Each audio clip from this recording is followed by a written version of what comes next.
Life cycle of Coleochaete, it starts with the reproduction. At first, Coleochaete reproduces both asexually and sexually. So under the life cycle of Coleochaete, at first you have to write the systematic position. Class Chlorophyceae, order Chytophorales, family Coleochaetaceae, and genus Coleochaete. Okay, next you have to write each stages of life cycle. At first, asexual reproduction. Asexual reproduction takes place by means of biflagellate zoospore. They are formed usually in spring, the beginning of summer season. That means during this time, any vegetative cell of thallus may function as zoosporangium. A single zoospore is formed in each zoosporangium. Okay. The zoospore is ovoid, spherical shape, biflagellate and uninucleate. That means one nucleus is present in each zoospore. Each has a parietal chloroplast, but there is no eye spot. Remember this. So each zoospore germinate to form a new individual of Coleochaete. Okay. During unfavorable condition, zoosporangium instead of zoospore forms thick-walled aplanospore. So this is the difference between zoospore and aplanospore. Zoospore is thin-walled and aplanospore is thick-walled. So Coleochaete reproduces asexually by forming zoospore, and sometimes during unfavorable condition they form aplanospore. You have to write this much under asexual reproduction by the formation of zoospore. Then sexual reproduction. The sexual reproduction is advanced oogamous type. This is a first line under sexual reproduction. The species of Coleochaete, some species are homothallic, some species are heterothallic. Male and female sex organ are antheridia. Antheridia is the male sex organ and oogonia or carpogonia is the female sex organ.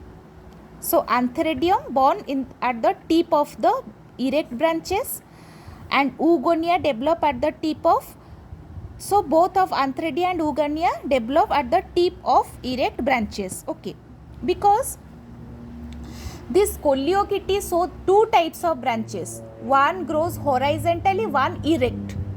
One is placed erect. So this antheridia and oogonia both develop at the tip of the erect branches.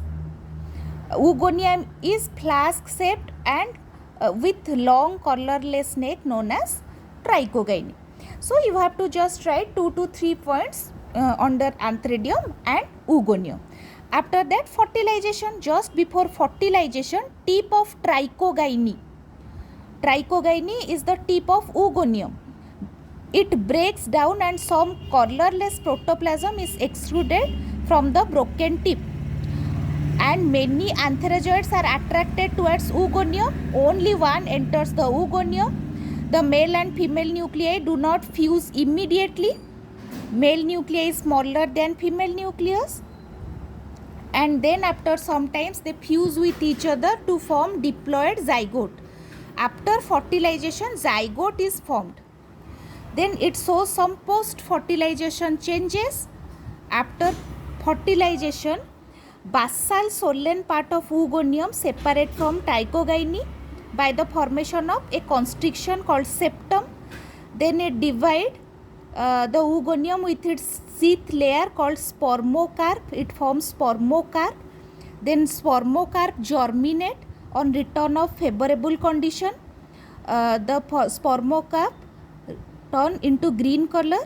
The zygote nucleus divides meiotically. The first division of zygote by forming transverse wall. So it divides and finally form a new thallus. Okay. So it is the overall life cycle of Coleochaete. Then you have to draw only by this flow chart you can show the life cycle of Coleochaete. So after the description you have to draw this. Coleochaete asexual reproduction by zoospore. Then Coleochaete in female filament form oogonium, in male filament form antheridium. Oogonium form egg and antheridium form antherozoids. After fertilization they form zygote, spermocarp, it undergoes meiosis again to form zoospore, then zoospore germinate to form a new Coleochaete thallus. Okay, it is overall the life cycle of Coleochaete, which is haplontic in nature. Just write the life cycle of Coleochaete is haplontic in nature, and you have to underline that term haplontic life cycle. Okay.